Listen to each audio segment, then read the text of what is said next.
নেপালের বিপর্যস্ত এলাকায় এখনও প্রাণের খোঁজে উদ্ধারকারীরা। মৃতের সংখ্যা বেড়ে ৩৯০, ৫ শতাধিক বিদেশি নাগরিক সহ নিখোঁজ সহস্রাধিক। বানের ঢলকে ভয়াবহ বললেন ট্রাম্প। রাশিয়ায় গ্যাস প্ল্যান্টে বিস্ফোরণ ও অগ্নিকাণ্ড, নিহত ১৫ জনের মধ্যে একজনের বাড়ি কিশোরগঞ্জে, আহত আরও ১৫ বাংলাদেশি, নিশ্চিত করেছে পররাষ্ট্র মন্ত্রণালয়। হরমুজ খুলতে শর্তের তালিকা প্রস্তুত করছে ইরান। তেহরান মাস্কোটের সমঝোতায় আগ্রহ নেই যুক্তরাষ্ট্রের। উত্তেজনা প্রশমন নিয়ে আলোচনা কাতারের প্রধানমন্ত্রীর।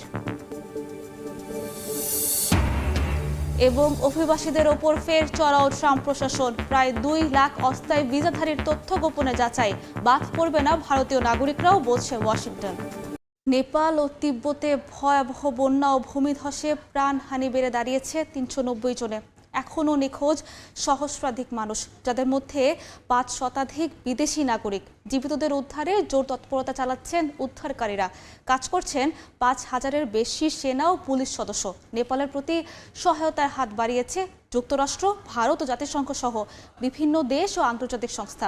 নেপালের এই বিপর্যয়কে ভয়াবহ আখ্যা দিয়েছেন মার্কিন প্রেসিডেন্ট ডোনাল্ড ট্রাম্প।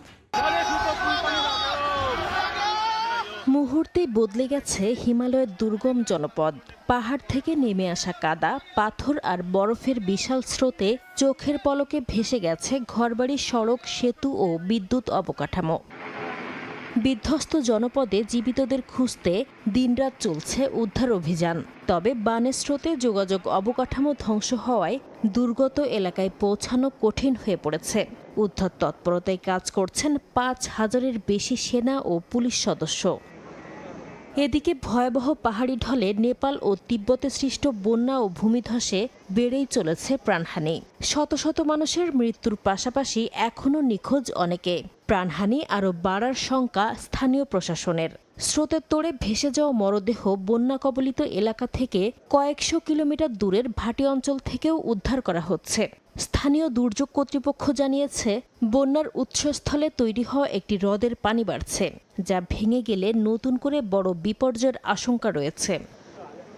নেপাল সরকারের হিসেবে নিখোঁজ থাকা পর্যটকদের বেশিরভাগই ভারতীয়। খোঁজ মিলছে না যুক্তরাষ্ট্র, যুক্তরাজ্য, অস্ট্রেলিয়া ও কানাডার নাগরিকদেরও। ভারতের পররাষ্ট্র মন্ত্রণালয়ের তথ্য অনুযায়ী সেখানে তাদের দেশের কয়েকজন একটি বিদ্যুৎ প্রকল্পে কর্মরত ছিলেন। এছাড়া অনেক ভারতীয় পর্যটক কৈলাস মানস সরোবরে তীর্থযাত্রায় গিয়েছিলেন। নেপালের এই বিপর্যয়কে ভয়াবহ আখ্যা দিয়েছেন মার্কিন প্রেসিডেন্ট ডোনাল্ড ট্রাম্প। সার্বক্ষণিক যোগাযোগ রাখার পাশাপাশি কাঠমান্ডুকে সব ধরনের সহায়তার আশ্বাস দেওয়া হয়েছে বলেও জানান তিনি। নিখোঁজ মার্কিন নাগরিকদের নিরাপত্তা নিয়ে উদ্বেগ প্রকাশ করেন ট্রাম্প। যুক্তরাষ্ট্রের পাশাপাশি বন্যা দুর্গত নেপালে অর্থ ও ত্রাণ সহায়তা পাঠাতে শুরু করেছে বিভিন্ন দেশ ও আন্তর্জাতিক সংস্থা। দক্ষিণ কোরিয়া ছাড়াও এরই মধ্যে দ্বিতীয় দফায় ত্রাণ সহায়তা পাঠিয়েছে নয়াদিল্লি। নেপালের পাশে দাঁড়িয়েছে জাতিসংঘ, ইউনিসেফ, বিশ্ব খাদ্য কর্মসূচি, UNFPA ও বিশ্ব স্বাস্থ্য সংস্থার কর্মীরাও। হরমুজ প্রণালী খুলে দিতে শর্তের তালিকা প্রস্তুত করছে ইরান। দেশটির নিরাপত্তা প্রধান মোহসেন রেজাই বলেছেন, যুদ্ধ বন্ধ সহ তেহরানের শর্ত পূরণে যুক্তরাষ্ট্রকে আগে বাস্তব পদক্ষেপ নিতে হবে। এরই মধ্যে তেহরান সফরে গিয়ে উত্তেজনা প্রশমন ও সংলাপের পরিবেশ তৈরির বিষয়ে আলোচনা করেছেন কাতারের প্রধানমন্ত্রী। তবে ওয়াশিংটনের দাবি, ইরান ওমানের সমঝোতা তাদের আগ্রহের বিষয় নয়। হরমুজ প্রণালী পুনরায় খুলে দেওয়ার সম্ভাবনা নিয়ে নতুন করে শুরু হয়েছে কূটনৈতিক তৎপরতা। ইরানের সুপ্রিম ন্যাশনাল সিকিউরিটি কাউন্সিলের সচিব মোহসেন রেজাই জানিয়েছেন, মধ্যস্থতাকারীরা প্রণালী খুলতে তেহরানের শর্ত জানতে চেয়েছে। চলছে শর্তের তালিকা প্রস্তুতির কাজ। এর মধ্যে রয়েছে দ্রুত এ অঞ্চলে যুদ্ধ বন্ধ করার যুক্তি। শর্ত পূরণে যুক্তরাষ্ট্র বাস্তব পদক্ষেপ নিলে ওমান ও ইরানের জলসীমার সমন্বয়ে নির্ধারিত চ্যানেল দিয়ে জাহাজ চলাচলের সুযোগ দেওয়ার কথাও জানিয়েছে তেহরান। তেহরানে ইরানের প্রেসিডেন্ট মাসুদ পেজেশকিয়ান ও নিরাপত্তা প্রধান মোহসেন রেজাইর সঙ্গে বৈঠক করেছেন কাতারের প্রধানমন্ত্রী ও পররাষ্ট্রমন্ত্রী শেখ মোহাম্মদ বিন আব্দুর রহমান আল থানি। এতে আঞ্চলিক উত্তেজনা কমানো, নিরাপত্তা পরিস্থিতি ও সংলাপের পরিবেশ তৈরির উপায় নিয়ে আলোচনা হয়। কাতারের পররাষ্ট্র মন্ত্রণালয়ের দাবি, আলোচনা হয়েছে হরমুজ প্রণালী থেকে মাইন অপসারণে ইরান ও কাতারের যৌথ প্রকল্প নিয়েও। হরমুজ প্রণালী স্বাভাবিক করতে যুক্তরাষ্ট্রকে ইরানের শর্ত মানতে হবে, এমন অবস্থানে অনড় রয়েছে তেহরান। ইরানের পার্লামেন্ট স্পিকার ও প্রধান আলোচক মোহাম্মদ বাঘের গালিবাফও বলেছেন, ওয়াশিংটনকে আগে সমঝোতার প্রতিশ্রুতি বাস্তবায়ন করতে হবে। তার দাবি, মার্কিন অর্থনৈতিক অবরোধও ব্যর্থ হবে। এদিকে মার্কিন প্রেসিডেন্ট ডোনাল্ড ট্রাম্প বলেছেন, ইরানের বিরুদ্ধে অর্থনৈতিক ও সামরিক চাপ কার্যকর এবং তেহরানের সঙ্গে আলোচনায় কোনো তাড়াহুড়ো নেই। মার্কিন প্রশাসনের এক কর্মকর্তা বলেছেন, ইরান ওমানের সমঝোতা ওয়াশিংটনের কাছে গুরুত্বপূর্ণ নয়, বরং তারা গুরুত্ব দিচ্ছে হরমুজ প্রণালী উন্মুক্ত করা এবং সেখানকার সব মাইন অপসারণ করার বিষয়ে। দীর্ঘ সংঘাতের প্রভাব পড়েছে ইরানের তেল অবকাঠামোতেও। মার্কিন হামলার পর গুরুত্বপূর্ণ খার্ক দ্বীপের তেল স্থাপনা পরিদর্শন করেছেন পার্লামেন্টের ডেপুটি স্পিকার আলী নিকজাদ। একসময় এই দ্বীপ থেকেই ইরান প্রায় 90% তেল রফতানি করত। ফলে হরমুজের উত্তেজনা কমানো শুধু নৌপথ চালন নয়, ইরানের তেল রফতানি ও বৈশ্বিক জ্বালানি বাজারের জন্যও। যুক্তরাষ্ট্রে থাকা প্রায় 2 লাখ অস্থায়ী ভিসাধারীর তথ্য গোপনে যাচাই করছে ট্রাম্প প্রশাসন। কেউ পর্যটন ও ব্যবসায়িক ভিসায় ঢুকে পরবর্তীতে স্থায়ীভাবে থেকে যাওয়ার চেষ্টা করেছেন কিনা তা খতিয়ে দেখা হচ্ছে। ভারতীয় নাগরিকরাও এই পর্যালোচনার আওতায় আসতে পারে বলে ইঙ্গিত দিয়েছেন মার্কিন পররাষ্ট্র দফতর। তবে এখনই ভিসা নিয়ে দেশটিতে প্রবেশের পর আশ্রয় আবেদন করাকে প্রতারণা হিসেবে বিবেচনা করা হচ্ছে না বলেও জানানো হয়েছে।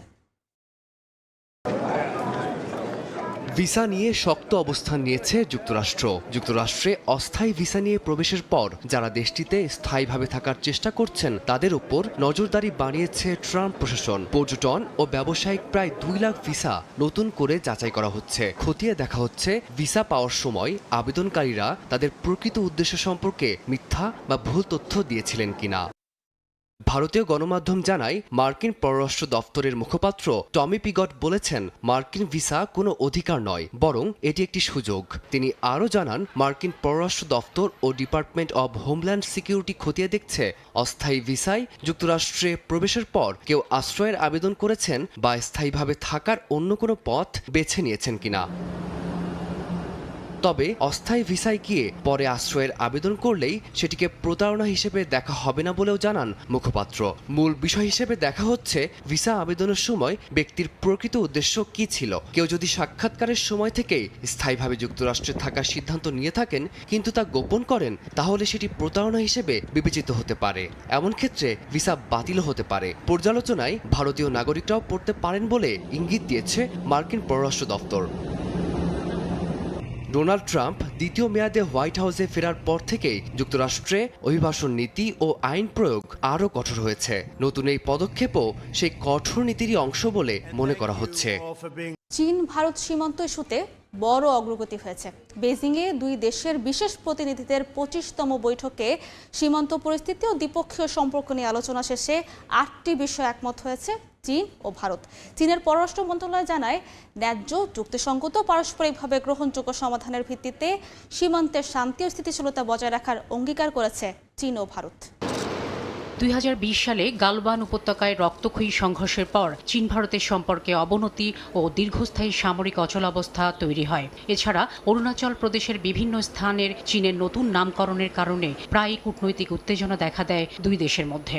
এ অবস্থায় সীমান্ত উত্তেজনা কমানোর চেষ্টা করছে ভারত চীন। 25 আগস্ট বেইজিংয়ে বন্ধুত্বপূর্ণ আলোচনা শেষে সীমান্তে শান্তি বজায় রাখা সহ 8 দফা ঐকমত্যে পৌঁছায় দুদেশ। বৈঠকে চীনের পক্ষে ছিলেন ওয়াং ই এবং ভারতের পক্ষে জাতীয় নিরাপত্তা উপদেষ্টা অজিত কুমার দোভাল।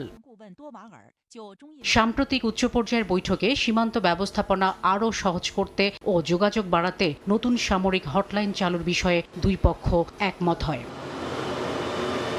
চীন ভারতের 3টি সীমান্ত বাজার পুনরায় খোলার সিদ্ধান্তকে স্বাগত জানান প্রতিনিধিরা। পাশাপাশি সীমান্ত বাণিজ্য, তীর্থযাত্রা সহ অন্যান্য ক্ষেত্রে আদান প্রদান ও সহযোগিতা জোরদার এবং সীমান্ত এলাকায় সহযোগিতার পরিবেশ যৌথভাবে গড়ে তুলতেও ঐকমত্য হয়েছে।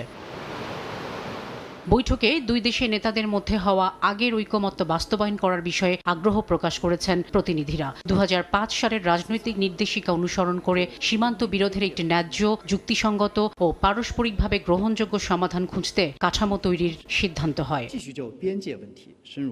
বৈঠকে বলা হয়, সীমান্ত ব্যবস্থাপনায় গতি আনতে দুটি বিশেষজ্ঞ দল গঠন করা হবে। একটি দল সীমান্ত নির্ধারণ নিয়ে কাজ করবে, অন্যটি সীমান্ত নিয়ন্ত্রণ ব্যবস্থা নিয়ে আলোচনা করবে। পাশাপাশি প্রকৃত নিয়ন্ত্রণ রেখা বা LAC বরাবর যে কোনো পরিস্থিতি যাতে দ্রুত মোকাবেলা করা যায় সেজন্য কূটনৈতিক ও সামরিক যোগাযোগ আরও কার্যকর করার কথা জানায় দুই দেশ। আমেরিকা চাপিয়ে দেওয়া যুদ্ধের তাণ্ডব আর কঠিন অবরোধে প্রায় কোণ ঠাসা ইরান। স্থবির রাষ্ট্রীয় আয়ের প্রধান উৎস তেল রপ্তানি।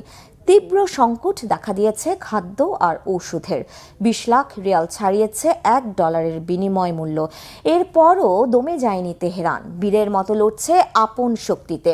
ব্যাপক মূল্যস্ফীতির মধ্যেও কিভাবে টিকে আছে ইরানের মানুষ? কোন কৌশলে আমেরিকার চাল নিয়মিত ভেস্তে দিচ্ছে ইরানিরা? যুদ্ধের তাণ্ডব আর কঠোর মার্কিন অবরোধের দ্বিমুখী চাপে দেয়ালে পিঠ ঠেকে গেছে ইরানের। এরপরেও আমেরিকার চাপিয়ে দেওয়া অর্থনৈতিক যুদ্ধে নিজেদের শক্তিকেই প্রধান হাতিয়ার বানাতে চাইছে দেশটি। তেহরানের কর্মকর্তারা স্বীকার করছেন সামনে অত্যন্ত কঠিন সময় আসছে, কিন্তু তাদের দাবি দীর্ঘদিন ধরে চলা নিষেধাজ্ঞা এড়িয়ে টিকে থাকার অভিজ্ঞতা ও বিকল্প পথ ইরানের জানা আছে। বর্তমানে দেশটির প্রধান আয়ের উৎস তেল রপ্তানি প্রায় পুরোপুরি বন্ধ হয়ে গেছে। খোলা বাজারে $1 মার্কিন দাম হয়ে গেছে 20 লাখ ইরানি রিয়ালেরও বেশি। পাল্লা দিয়ে লাফিয়ে বাড়ছে খাবার ও নিত্য প্রয়োজনীয় দ্রব্যমূল্য। হরমুজ প্রণালী বন্ধের সরাসরি প্রভাব পড়ছে ইরানের অর্থনীতিতে। অবশ্য দেশটির জনগণ বলছে তারা জানেন কিভাবে এমন পরিস্থিতি সামলাতে হয়। একই সঙ্গে তারা শোনালেন প্রতিরোধের দৃঢ় সংকল্পের কথা। আমরা 47 বছর ধরে নিষেধাজ্ঞার মধ্যে আছি। এবার 6 মাস ধরে হরমুজ প্রণালী বন্ধ করে রেখেছি। শত্রুরা তাতেই দিশেহারা হয়ে পড়েছে, কি করবে ভেবে পাচ্ছে না। তারা যে কোনো উপায়ে নৌপথটি খোলার কথা বলতে চাইছে, কিন্তু পারছে না। এতদিন আমরা কিভাবে মানিয়ে নিলাম? আমরা 47 বছর কষ্ট সহ্য করেছি, আর আপনারা 6 মাস সহ্য করতে পারছেন না। আমরা যুদ্ধের মানুষ না, তবে নিজেদের রক্ষা করতে জানি। আমাদের মাথায় কেউ এসে আঘাত করে যাবে তা আমরা হতে দেব না। গত জুলাই মাসে ইরানে খাবারের দাম বেড়েছে আগের বছরের চেয়ে 128%-এরও বেশি। চিকিৎসা খাতেও দেখা দিয়েছে মারাত্মক সংকট। তৈরি হয়েছে প্রায় 1000 ধরনের জরুরি ওষুধের ঘাটতি। খাদ্য ও জ্বালানি রেশনের পথ বেছে নিতে বাধ্য হয়েছে তেহরান। গৃহস্থালী পণ্য ঘরে বসেই উৎপাদন করার আহ্বান জানানোর পাশাপাশি স্বল্প মেয়াদে 90% খাদ্যপণ্য উৎপাদনের লক্ষ্য স্থির করেছে দেশটির প্রশাসন। কিন্তু অতিরিক্ত কৃষিকাজ ইরানের মূল পানির সংকটকে আরও বাড়িয়ে দিচ্ছে। নানামুখী সংকটে দেয়ালে পিঠ ঠেকে গেলেও অনেক ইরানি বিশ্বাস করেন চীন রাশিয়া তাদের সাহায্য করবে। আমরা বিশ্বাস করি চীন ও রাশিয়া ইরানের জনগণের পাশে দাঁড়াবে। তারা আরবদের মতো নয়, যদিও আরবরাও আমাদের ভাই। আর আমরা আশা করি কোনো একদিন তারা নিজেদের ভুল বুঝতে পারবে। তখন তারা ইরানের ওপর আসা চাপ, অবরোধ বা আন্তর্জাতিক পদক্ষেপ দেখে আনন্দিত বা সন্তুষ্ট হবে না, কারণ এই অঞ্চলকে এক সূত্রে বেঁধে রেখেছে ইরানি। ইরান না থাকলে আরবরা পরিণত হবে গিলে খাওয়া শিকারে।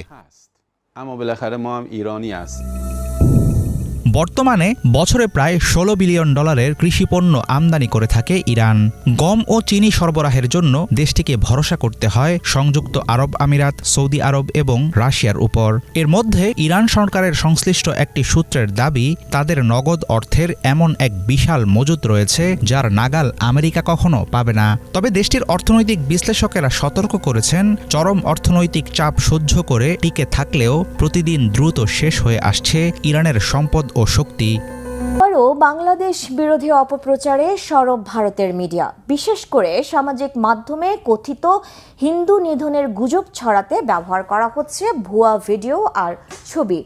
রংপুরে একই পরিবারের 4 জনের হত্যাকাণ্ডের প্রেক্ষাপটে যা নতুন করে মাথাচাড়া দিয়ে উঠেছে। বাংলাদেশি অ্যাকাউন্ট থেকেও এমন অপতৎপরতার নজির পেয়েছে সোশ্যাল মিডিয়া পর্যবেক্ষণকারী সংস্থাগুলো। ভয়াবহ গুজব ছড়িয়ে সাম্প্রদায়িক উস্কানির নেপথ্যে কাজ করছে কারা? বাংলাদেশে ধর্মীয় সংখ্যালঘু হত্যা বাড়ছে, চলছে হিন্দু নিধন। নতুন করে এমন ভয়াবহ গুজব ছড়ানো হচ্ছে। 22 আগস্ট রংপুরে অবসরপ্রাপ্ত স্কুল শিক্ষক গণপতি চক্রবর্তী তার স্ত্রী ও 2 সন্তানের নির্মম হত্যাকাণ্ডের প্রেক্ষাপট কাজে লাগিয়ে নতুন করে ছড়ানো হচ্ছে এসব গুজব। এসব কাজে সামাজিক মাধ্যমগুলোতে ছড়িয়ে দেয়া হচ্ছে বিভিন্ন ভুয়া ভিডিও ও ছবি। তবে একাধিক ফ্যাক্ট চেক বলছে, বাংলাদেশে হিন্দু নিধন প্রমাণের দাবিতে ছড়ানো অনেক ভিডিও ও ছবি আদতে বাংলাদেশেরই নয়। কোনোটি ভারতের, কোনোটি অন্য দেশের। আবার কোনো কোনো ক্ষেত্রে অন্য ঘটনার ভিডিও বা ছবিকে হিন্দু নিধন ঘটনার দাবিতে ছড়িয়ে দেয়া হচ্ছে। সবচেয়ে উদ্বেগজনক বিষয় হলো সামাজিক মাধ্যমে এসব বিভ্রান্তিকর তথ্য ছড়ানোর পেছনে ভারতীয় বিভিন্ন অ্যাকাউন্টের পাশাপাশি দেশের বাইরে অবস্থান করা অনেক বাংলাদেশির অ্যাকাউন্টও সংশ্লিষ্ট। আবার অনেকেই এসব গুজব বিশ্বাস করে সেগুলো নিজেদের প্রোফাইলে শেয়ার করে ছড়িয়ে দিচ্ছে। এসব ক্ষেত্রে আওয়ামী ঘনিষ্ঠ বিভিন্ন অ্যাকাউন্টও ভূমিকা রাখছে বলে অভিযোগ উঠছে। শুধু তাই নয়, ২৭ আগস্ট গণজাগরণ মঞ্চের মুখপাত্র ও রাজনৈতিক কর্মী ইমরান এইচ সরকারের ভেরিফায়েড ফেসবুক অ্যাকাউন্ট থেকেও বাংলাদেশে হিন্দু নিধন চলছে এমন দাবিতে স্ট্যাটাস দেয়া হয়, যদিও তিনি এ ব্যাপারে কোনো প্রমাণ দেখাননি। বাংলাদেশে সংখ্যালঘু নিপীড়ন বিষয়ে গুজব বা বিভ্রান্তিকর ও অতিরঞ্জিত তথ্য ছড়ানোর ঘটনা এই প্রথম নয়। ২০২৪ সালের জুলাই গণ অভ্যুত্থানের পর থেকেই ধারাবাহিকভাবে এমন অপপ্রচার চালানো হচ্ছে। গণ অভ্যুত্থানের পরপরই এমনকি ভারতের রাষ্ট্রীয় বিভিন্ন সংবাদ মাধ্যমও সংঘবদ্ধভাবে এমন অপপ্রচারে অংশ নেয়। সে সময় বিবিসি, আল জাজিরা সহ বিভিন্ন ফ্যাক্ট চেক সংস্থা সেগুলো মিথ্যা প্রমাণ করে বিস্তারিত প্রতিবেদন প্রকাশ করে। ২০২৫ সালের ডিসেম্বরেও ভারতের পাঞ্জাবের টান্ডা রেল স্টেশনে এক ব্যক্তিকে মারধরের ভিডিওকে পরে বাংলাদেশে হিন্দুদের ওপর হামলার দৃশ্য হিসেবে সামাজিক যোগাযোগ মাধ্যমে ছড়িয়ে দেয়া হয়। জানুয়ারিতে এএফপির ফ্যাক্ট চেকে দেখা যায় ঘটনাটি বাংলাদেশের নয়। হামলার শিকার ব্যক্তিকে শিশু অপহরণের সন্দেহে স্থানীয়রা মারধর করছিল। এমনকি ঘানার একটি বাজারে অগ্নিকাণ্ডের ভিডিওকে বাংলাদেশে হিন্দুদের বাড়িঘর পুড়িয়ে দেওয়ার দৃশ্য বলে প্রচার করা হয় ভারতীয় অনেক অ্যাকাউন্ট থেকে। পরে সেটিকেও মিথ্যা প্রমাণ করে এএফপি। এরকম ঘটনার নজির ভুরি ভুরি। অন্যদিকে বাংলাদেশে আইনশৃঙ্খলা পরিস্থিতির অবনতি প্রমাণ করতে বিভ্রান্তিকর ভিডিও ছড়ানোর অভিযোগ রয়েছে আওয়ামী সংশ্লিষ্ট কিছু অনলাইন অ্যাকাউন্টের বিরুদ্ধে। দ্য ডিসেন্টের এক অনুসন্ধানে ভারতের দিল্লি ও উত্তরপ্রদেশে ঘটে যাওয়া পৃথক সহিংসতার ভিডিও বাংলাদেশে সংঘটিত ঘটনা হিসেবে প্রচারের প্রমাণ পাওয়া গেছে।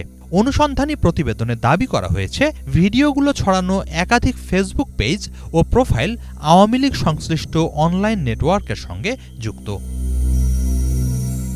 পর্যবেক্ষকরা বলছেন, বাংলাদেশে হিন্দু বা সংখ্যালঘুদের ওপর হামলা, হত্যাকাণ্ড বা সম্পত্তি ক্ষতিগ্রস্ত হওয়ার কিছু ঘটনা অস্বীকার করার সুযোগ নেই।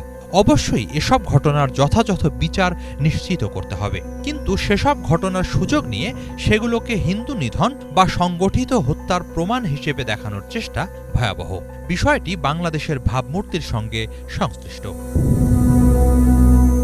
বাংলাদেশের বর্তমান পরিস্থিতিকে অস্থিতিশীল বা সাম্প্রদায়িকভাবে বিপর্যস্ত দেখানো, আন্তর্জাতিক চাপ তৈরি করা এবং নিজ দেশের জনমতকে প্রভাবিত করতে ভারতের কট্টরপন্থীরা রাজনৈতিক উদ্দেশ্যে এমনটি করতে পারে বলে অভিমত বিশ্লেষকদের। তবে বাংলাদেশিদেরই বিভিন্ন অ্যাকাউন্ট থেকে বাংলাদেশে সংখ্যালঘু নির্যাতনের ভুয়া ন্যারেটিভ ও গুজব ছড়ানো হতাশাব্যঞ্জক। আপাত রাজনৈতিক স্বার্থসিদ্ধির উদ্দেশ্যে এমনটি করা হলেও দীর্ঘমেয়াদে এটি বাংলাদেশের বিভাজন ও অবিশ্বাসের রাজনীতিকেই প্ররোচিত করবে, যা কারোরই কাম্য নয়।